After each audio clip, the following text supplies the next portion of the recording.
परमेश्वर के नाम की स्तुति हो।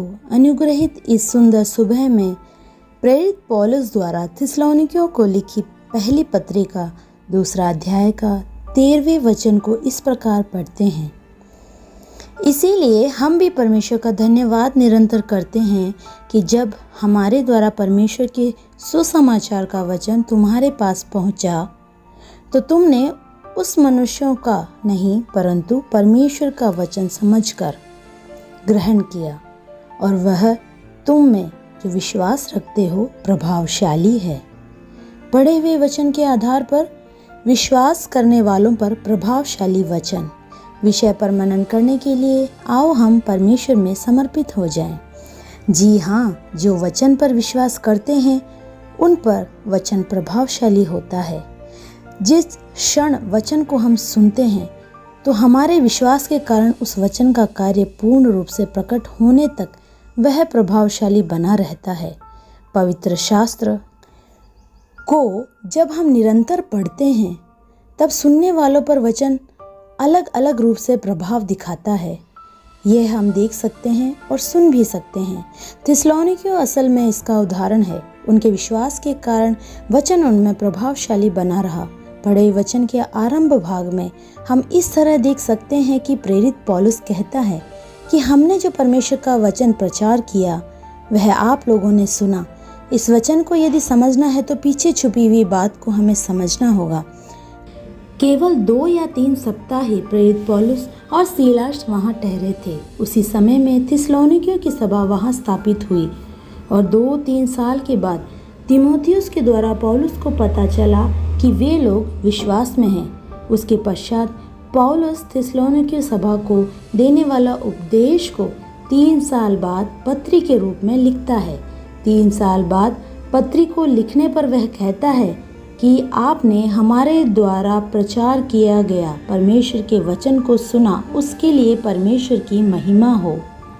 थिस्सलुनीकियों ने सुने हुए वचन पर विश्वास किया, वचन को इस रूप में ग्रहण किया, इसीलिए वह वचन उनके मध्य में प्रभावशाली बना रहा। उन लोगों के मध्य में केवल 3 सप्ताह ही वे लोग रह पाए थे। उसके पश्चात कई बार पौलुस उनके मध्य में जाना चाहा, लेकिन शैतान ने बीच में रुकावट डाल दी।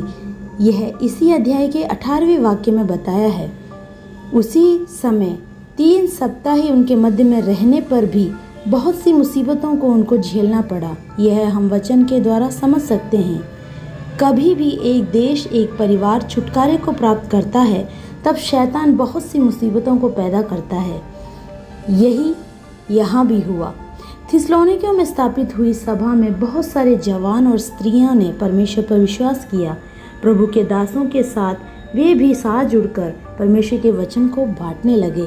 थिस्सलुनीकियों में वचन को बढ़ते देख जलन के कारण यहूदियों ने कई दुष्ट लोगों को सम्मिलित कर परेशानियों को पैदा किया और वे जहाँ रह रहे थे यासोन के घर पर उसे बंद करवा दिया। इस तरह की परेशानियों के कारण वे पास के शहर सनोवे में चले गए और उसके पश्चात लगभग 2 वर्ष बीत गए। उन्होंने कई बार वहां जाने का प्रयास किया, लेकिन वह वहां पहुंच नहीं पाते थे। शैतान उन्हें रोक देता था। लेकिन प्रियो, आज शैतान कितनी भी रुकावटों को पैदा करे, हमें रोकने वाला शैतान यहाँ मुख्य नहीं है। हमारे द्वारा सुने जाने वाले वचन के बीज हो सकता है वह वचन का एक वाक्य हो। उसे सुनकर उस पर विश्वास करने वाले उस वचन को किसने प्रचार किया यह यहाँ कोई मान्यता नहीं रखता। किस तरह सुना यह भी कोई मान्यता नहीं रखता। थिस्सलुनीकियों की सभा की इस तरह साक्षात वचन को ग्रहण कर और वचन आप में महान कार्य करने के लिए प्रभावशाली बना रहेगा। आज की हमारी अवस्था अलग है। हमारे पास वचन है, वचन को सुनने के स्रोत हैं। वचन को सुनने पर भी कई लोगों में किसी प्रकार का कोई जीवन नहीं आता। वही कई लोगों में वचन सुनने के बाद तसल्ली मिल जाती है। आशीर्वाद के साथ समाप्त करने के पश्चात अपने कार्यों पर और नौकरी के क्षेत्रों पर, अपने घरों में जाने पर वह वचन का प्रभाव नष्ट हो जाता है। ऐसा क्यों होता है? क्योंकि उससे वचन पर विश्वास नहीं कर रहे। विश्वास के साथ परमेश्वर के वचन को हम ग्रहण नहीं कर रहे। मुझे सुनने वाले मेरे प्रिय श्रोताओं, थिस्सलुनीकियों को देखकर सीखें कि केवल 3 सप्ताह ही शैतान ने प्रभु के दासों को वहां रहने दिया और उसके पश्चात शैतान ने बार बार रुकावटों को पैदा किया, जिसके कारण वे उनके मध्य में दोबारा नहीं जा पाए। लेकिन उस समय सुने हुए उस वचन को, उस आवाज को, वह थोड़े से शब्दों को उन्होंने विश्वास किया और ग्रहण किया, इसीलिए उनमें वचन प्रभावशाली बना रहा। बहुत सारे चिन्ह हम देख सकते हैं कि वचन उनमें किस तरह प्रभावशाली बना रहा। केवल विश्वास से, प्रेम से, भाईचारे के साथ में आगे बढ़े, पर बहुत सारी पीड़ाओं के मध्य भी उनके द्वारा प्रदर्शित की गई सहिष्णुता, आदर्श रूपी विश्वास हम वचन को पढ़े जाने के द्वारा समझ सकते हैं। एक वाक्य में कहें तो जैसे एक चिड़िया का बच्चा उड़ने के लिए आतुर रहता है, उसी तरह थिस्सलुनीके की सभा भी मसीह के विश्वास में बढ़ने का कारण हुई।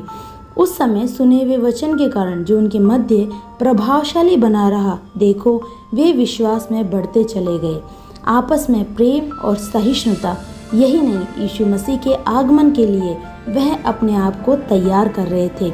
अपने आप को समर्पित करें और प्रार्थना करें। प्रेमी परमेश्वर, आपने हमसे कई वचनों से बात किया, पर हम विश्वास नहीं कर पाए, इसीलिए वह वचन प्रभावशाली नहीं बन पा रहा।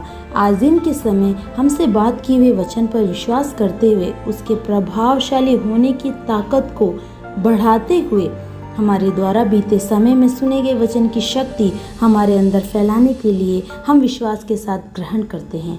इस वचन के सुने जाने के कारण जिन्होंने सुना है उनके मध्य में परमेश्वर की शक्ति फैलने पाए। यीशु के नाम में आमीन। Have a blessed day.